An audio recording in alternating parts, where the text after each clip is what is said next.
গোবরে গোবরে মাখামাখি গোবর গণেশ কি দেখছ রে গেটে ফাঁক দিয়ে উকি মেরে? আরে মানি এসে গেছো? আজ্ঞে। এসো এসো, কোনো অসুবিধা হয়নি তো? আজ্ঞে না। বাবা কেমন আছেন? আজ্ঞে ভালো আছে। আর বোন? হ্যাঁ ভালো আছে। বাহ বাহ। তুমি দাঁড়িয়ে রইলে কেন? বসো না ওখানে। আজ্ঞে। আরে ওখানে ওখানে কেন বসবে? আমাদের সঙ্গে ব্রেকফাস্ট সেরে নেবে। এসো এসো।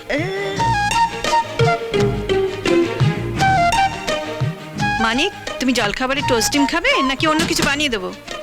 আজ্ঞে টোস্ট ডিম চলবে। এটা হাসি কি হলো? হ্যাঁ হাসি কেন? টোস্ট ডিমে পা আছে নাকি যে চলবে? গাইয়া আহ রিয়া, তো কথা আজ্ঞে কাকা বাবু, আপনি যখন প্রথম মেদিনীপুর থেকে এখানে এই ছিলেন তখন আপনারা কেউ এইভাবে গাইয়া বলে ডেকেছিল? কি জানো মানে আমি যখন প্রথম এসেছিলাম রিয়ার মতন কোনো শয়তান মেয়ের সঙ্গে তো আমার দেখা হয়নি, তবে ওই গাইয়া শব্দটা আমার শুনতে হয়নি। সেটা আপনার সৌভাগ্য আর এটা আমার দুর্ভাগ্য।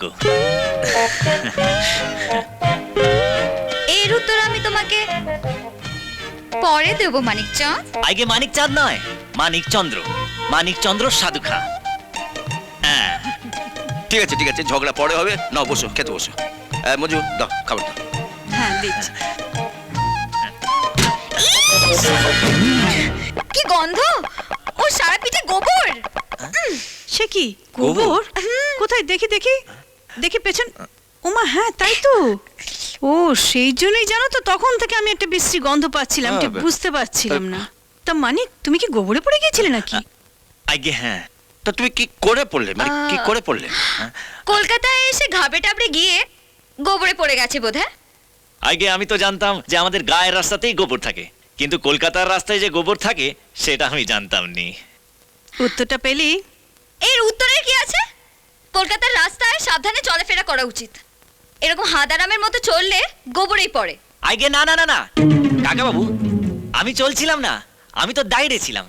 একটা গাড়ি যে ড্রাইভার চালাচ্ছিল তার চোখে বোধহয় নেবা হয়েছিল। আরে আমি ওখানে দাঁড়িয়ে আছি, গাড়িটা এসে সোজা ব্রেক কষলো আমার গায়ের উপরে, আর আমি গিয়ে পড়লাম সোজা গোবরে। গোবরে কোথাও লাগেনি তো? আগে না না। আচ্ছা আচ্ছা শোনো, মানে ওইদিকে বাথরুম আছে কেমন? হ্যাঁ। তুমি কাপড় জামা ছেড়ে হাত মুখ ধুয়ে আচ্ছা, চলে এসো, আমাদের সঙ্গে খাবি। যাও যাও যাও। ওইদিকে। হ্যাঁ ওইদিকে ওইদিকে। হ্যাঁ। তাড়াতাড়ি এসো। আগে বুলশিট। ও ভুলেই গেছি, বাবা আপনার জন্য এই পাটালি গুড় আর এই খেজুরের গুড় আর এই নারকোল নাড়ু পাঠিয়েছে। দেখো দেখো দেখো, আরে আমার যে এসব খাবারগুলো ভালো লাগে নীরু এখনো মনে রেখেছে। হ্যাঁ দেখি নাড়ু, দেখি নাড়ু, দেখি দিচ্ছি, দিচ্ছি। আগে নাড়ু। না ধরো ধরো। হ্যাঁ। বাহ, বাহ বাহ বাহ, দারুণ। দেখি একটু পাঠালি। দেখেছেন তো নাড়ুগুলোর হাত পা নেই, সোজা গ্রাম থেকে এখানে চলে এলো। চমৎকার। আমি বই নিয়ে এলাম, কাকাবুর পেটেও চলে গেল। আচ্ছা সেমনি ডিম পাউরুটিও পেটে চলে যায়, বুঝলেন? স্টুপিড।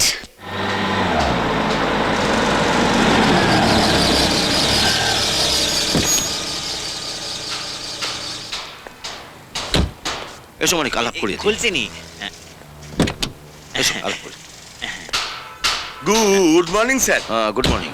এসো মানিক। হ্যাঁ। মানিক, এ হলো শিবেন, শিবেন ঘোষ, এখানকার সুপারভাইজার। আইগে পেন নাম। না না প্রণাম করতে হবে না। শিবেন, এ হচ্ছে মানিক, আমার বন্ধুর ছেলে, গ্রাম থেকে এসছে। আজ থেকে এসআইটি থাকবে। তুমি একটু কাজ কম একে বুঝিয়ে টুঝে দেবে। বুঝেছো? ঠিক আছে হ্যাঁ? স্যার। দেখো মানিক, হ্যাঁ তুমি দুপুরবেলা এখানে খেয়ে নেবে। হ্যাঁ আর আজ্ঞে। রাত্রে আমার বাড়িটা এখান থেকে অনেক দূরে।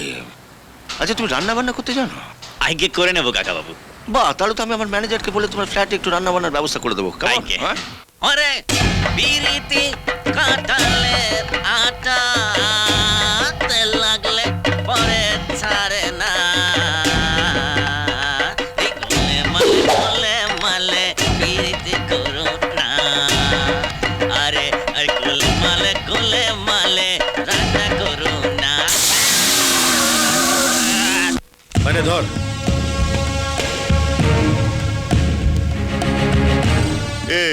এ কি মাত্র 2000? 10,000-এর কথা ছিল তো। কি করব বল, থানায় অনেক বেশি দিতে হয়েছে। বড় বাবু 5,000 টাকা নিয়েছে। আমি সব জানি না, আমার 10,000 চাই। এই বেশি ভ্যানদারা করবি না তো, মজুমদার বাবুকে সব বলে দেবো। আমাদের কাছ থেকে কমিশন নেবে, ব্ল্যাকে সিমেন্ট বেচবে। এই চুপ চুপ চুপ, দেওয়ালেরও কান আছে।